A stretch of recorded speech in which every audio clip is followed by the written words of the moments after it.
Test മത്സരങ്ങൾ lunch, tea, dinner എന്നിങ്ങനെ session by session break ചെയ്താണ് നടക്കുന്നത്. എന്നാൽ ഈ ടൈമിൽ താരങ്ങൾ എന്തായിരിക്കും കഴിക്കുക എന്നറിയുമോ?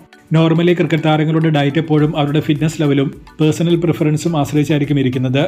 ടെസ്റ്റ് മത്സരങ്ങൾ നടക്കുമ്പോൾ എല്ലാ രീതിയിലുള്ള ഭക്ഷണവും അവർക്ക് ലഭ്യമാണ്.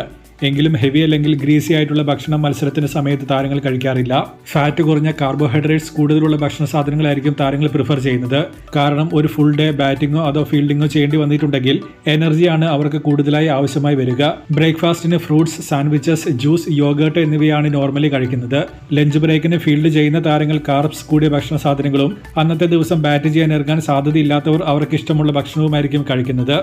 ബഫറ്റ് മോഡലിലാണ് ലഞ്ച് അറേഞ്ച്മെന്റ്സ് എപ്പോഴും വരുന്നത്. ഫിഷ്, മീറ്റ്, ചിക്കൻ അങ്ങനെ എല്ലാം അവൈലബിൾ ആയിരിക്കും. ടീ സെഷനിൽ കോഫി, പഴം, പ്രോട്ടീൻ ബാർസ്, സാൻഡ്വിച്ചസ് അങ്ങനെയുള്ള ലൈറ്റായ ഭക്ഷണ സാധനങ്ങളായിരിക്കും കഴിക്കുന്നത്. യൂഷ്വലി ഒരു ടെസ്റ്റ് മത്സരത്തിന്റെ സമയത്ത് ഇങ്ങനെയാണ് ഭക്ഷണക്രമം വരുന്നത്. സ്റ്റിൽ ഇതിനിടയിൽ ഡ്രിങ്ക്സ് ബ്രേക്ക് ഒക്കെ വരുമ്പോൾ എനർജി ബാറുകളും പഴവും ഒക്കെ താരങ്ങൾ കഴിക്കാറുണ്ട്. ലിമിറ്റഡ് ഓവർ മത്സരങ്ങൾ നടക്കുമ്പോഴും സിമിലർ ആയ രീതിയിൽ തന്നെയാണ് ഫുഡ് മെനു.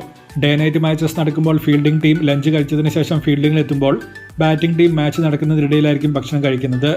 ആദ്യ ടീമിന്റെ ബാറ്റിംഗ് അവസാനിച്ച് കഴിയുമ്പോൾ ഇന്നിംഗ്സ് ബ്രേക്കിനിടയിൽ ഓപ്പോസിറ്റ് ടീമിന്റെ ഓപ്പണേഴ്സ് അല്ലെങ്കിൽ ടോപ്പ് ഓർഡർ താരങ്ങൾ ഭക്ഷണം കഴിക്കുന്നു. ബാറ്റിംഗ് ഓർഡറിലെ ശേഷിക്കുന്ന താരങ്ങളൊക്കെ പതിയെയായിരിക്കും മത്സരത്തിന്റെ സിറ്റുവേഷനൊക്കെ നോക്കി ഭക്ഷണം കഴിക്കുന്നത്. അതല്ലാതെ ഒരു കൃത്യസമയത്ത് തന്നെ ഭക്ഷണം കഴിക്കണം എന്നൊന്നും ലിമിറ്റഡ് ഓവർ മത്സരങ്ങൾ നടക്കുമ്പോഴില്ല. വിശപ്പും സൗകര്യവും നോക്കി കഴിക്കുക എന്നതാണ് ഇവിടുത്തെ പ്ലാൻ.